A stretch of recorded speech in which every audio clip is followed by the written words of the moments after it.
Hi hello ఈరోజు ఆర్యుల నాగరికత గురించి తెలుసుకుందాము.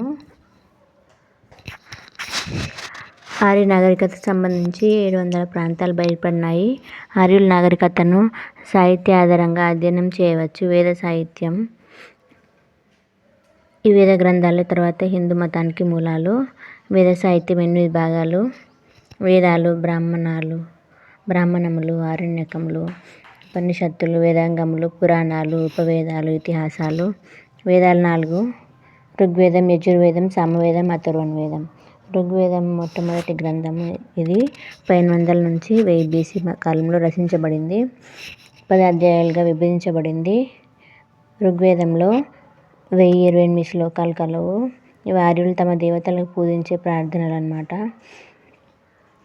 ఋగ్వేదంలో 1028 శ్లోకాల్లో గాయత్రి మంత్రం అత్యంత పవిత్రమైంది. గాయత్రి మంత్రం సావిత్రి దేవత స్తోత్రం. ఋగ్వేదంలో 10వ అధ్యాయం పురుష సూక్తము. కుల వ్యవస్థపై మొదటి ప్రస్తావన ఒక మంత్రంలో కనిపిస్తుంది. పురుష సూత్రం కుల ఆవిర్భావాన్ని తెలియజేస్తుంది. అహం బ్రహ్మస్మి, మనిషి బ్రహ్మస్వరూపం ఈ విషయం పురుష సూక్తంలో కనిపిస్తుంది. క్షత్రియులు భుజాల నుండి, బ్రాహ్మణులు శిరస్సు నుండి, వైశ్యులు తొడల నుండి, శూద్రులు పాదాల నుండి ఉద్భవించారని ఋగ్వేదంలో ఉంది. యజుర్వేదం యజ్ఞయాగాలను తెలియజేస్తుంది. ఆర్యుల పూజలు యజ్ఞయాగాల ద్వారానే జరిగేవి. సామవేదము ఇది సంగీతానికి సంబంధించింది. ఋగ్వేదంలో శ్లోకాలు లయబద్ధంగా ఆలపించడాన్ని తెలియజేస్తుంది. అథర్వణ వేదం ఇది మంత్రతంత్రాలకు సంబంధించింది. బ్రాహ్మణములు అన్నమాట సెకండ్ పార్ట్. మొత్తం 7 బ్రాహ్మణములు యజ్ఞయాగాలను తెలియజేస్తాయి. ఐతరేయ బ్రాహ్మణం, కౌశితకి బ్రాహ్మణం, శతపథ బ్రాహ్మణం అట్లా. అరణ్యకములు అడవుల్లో నివసిస్తున్న మునులకు సంబంధించినవి. ఇవి బ్రాహ్మణాలకు అనుబంధాలు అన్నమాట. ఉపనిషత్తులు ఇవి మొత్తం 108 ముఖ్యమైనవి. చాందోగ్య ఉపనిషత్ అట్లా, ముండక ఉపనిషత్. ఈ సత్యమేవ జయతే అనే పదాన్ని ముండక ఉపనిషత్తు నుంచి తీసుకున్నారు. ఆత్మ, పరమాత్మ, జన్మ, పునర్జన్మ, మోక్షము, భక్తి మొదలైన అంశాలు ఉపనిషత్తులో చర్చించబడ్డాయి. వేదాంగములు 6: శిక్ష, నిరుక్త, జ్యోతిష్య, వ్యాకరణము, ఛందస్సు, కల్ప. ఓకే. గృహసూత్రం మనిషి మోక్షం కోసం 6 యజ్ఞయాగాదులు చేయాలి.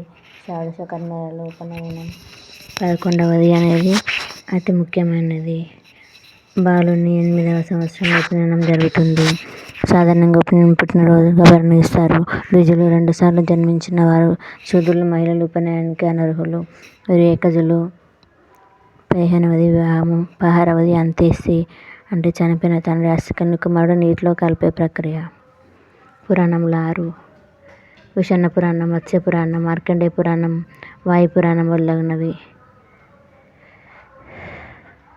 ఉపవేదాలు 4: ఆయుర్వేదము, గాంధర్వ వేదము, శిల్పవేదము, ధనుర్వేదము.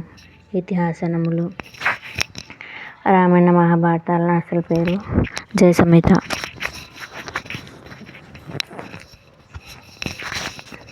భగవద్గీత భీష్మ పర్వంలోని ఒక భాగము.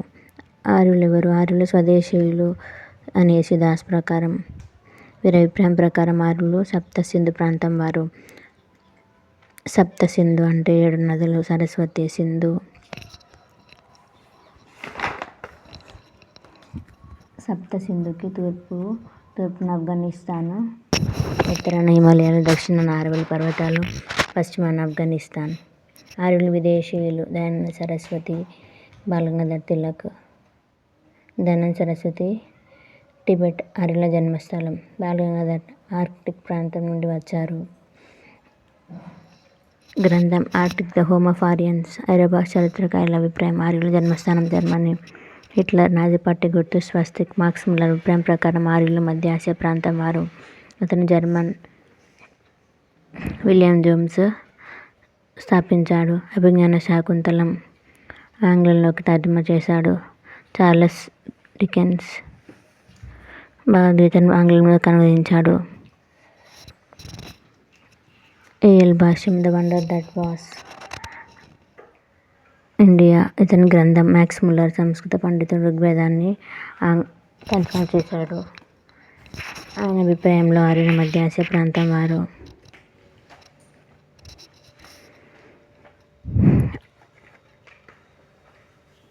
ఆర్య అనేది జాతికి సంబంధించిన పదం కాదు, భాషకు సంబంధించిన పదం. ఇతర ప్రాచీన శాసనం ఆధారం చూపించాడు. ఆర్యుల సంస్కృతి నాగరికత కాలం 500 BC నుండి 600 BC మొదటి దశ తొలి వేదయుగం, రెండవ దశ మల్ల వేదకాలం. తొలి దశ నుండి మల్ల దశకు వచ్చేసరికి అనేక మార్పులు చోటు చేసుకున్నాయి. తొలి దశలో కుల వ్యవస్థ కానీ మల్ల దశలో కుల వ్యవస్థ ఆవిర్భవించింది. తొలి దశలో ఇంద్రుడిని పూజించారు, మల్ల దశలో త్రిమూర్తుల్ని పూజించారు. రాజకీయంగానూ అనేక మార్పులు వచ్చాయి. ఆర్థిక వ్యవస్థ తొలి వేదకాలం పశుపోషణ ఆర్థిక వ్యవస్థ, వ్యవసాయం పరిమితమైంది. యవలు పండించారు. యవలు అంటే గోధుమలు, బార్లీ. పరిశ్రమలు వస్త్ర, వడ్రంగి, కుండలు. ఋగ్వేదంలో ఇకక్క లోహం, రాగి, కాంస్యం పరిమితమైన ప్రాంతీయ వ్యాపారం జరిగింది.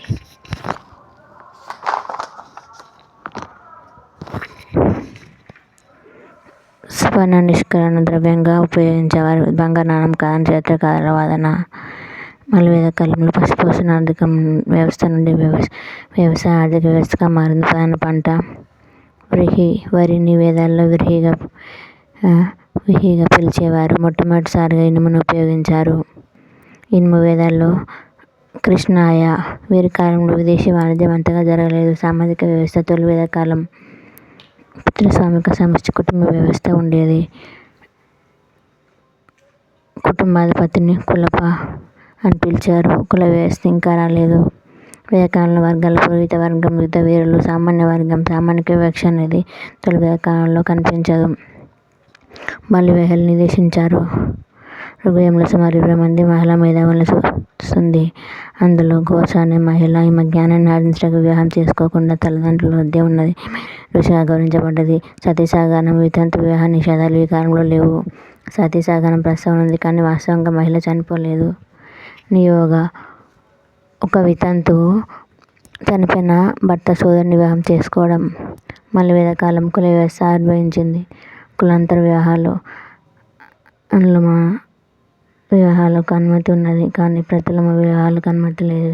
స్త్రీ స్థానం ఈ కాలంలో దిగజారింది. నెక్స్ట్ రాజకీయ వ్యవస్థ.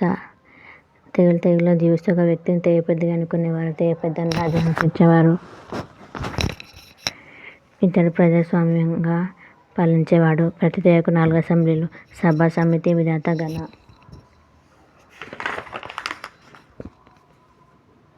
సాధారణంగా రాజన్ విధులు 2 జనులను రక్షించాలి. ఎవరిని రక్షించాలి? కాలంలో తెగల మధ్య శత్రుత్వం ఉండేది. ఆ తెగల నుండి ప్రజలు రాజాను రక్షించేవాడు. రాజన్ పురోహితుడు. రాజ్యం కోసం దేవుని ప్రార్థిస్తాడు. సేనాపతి, పురజపతి, శ్వాస, గూఢచారి, స్పై, గ్రామాధిపతి వీరంతా రాజ పరిపాలన సహకరించేవారు. పురోహితుడు, సేనాపతి, పురజపతి,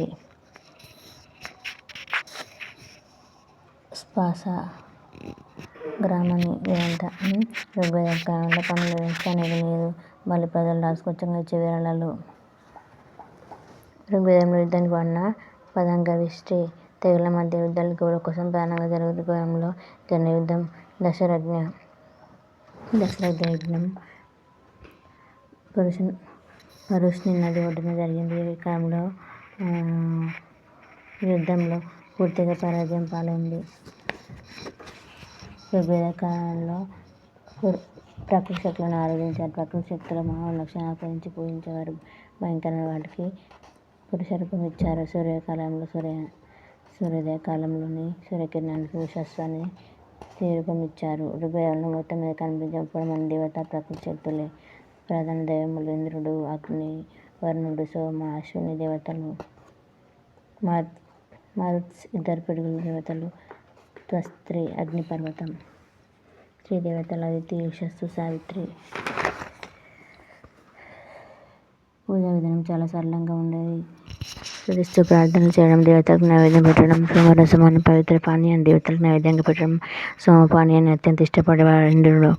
ప్రార్థన తన పిల్లల్ని పశువులు మాత్రమే కోరేవారు. మల్ల వేదకాలంలో మతంలో అనేక మార్పులు సంభవించాయి. ప్రకృతి శక్తుల ప్రాధాన్యం తగ్గి త్రిమూర్తుల ఆదరణ వచ్చింది. త్రిమూర్తులు ప్రజాపతి, తర్వాత బ్రహ్మ సృష్టికర్త, విష్ణువు లోక రక్షకుడు, రుద్రుడు చెడు నాశనం చేసేవాడు. ఇక్కడ ప్రకృతి శక్తులను. నెక్స్ట్ అది అష్టాదిక్పాలుగా మార్చేశారు. పూజా విధానం చాలా ఖర్చుతో కూడుకున్నది. జంతుబలులతో కూడిన యజ్ఞయాగాదులు, బ్రాహ్మణుల ఆధిపత్యం పూర్తిగా కనిపిస్తుంది ఇక్కడ. సో ఇది ఆర్యుల కాలం.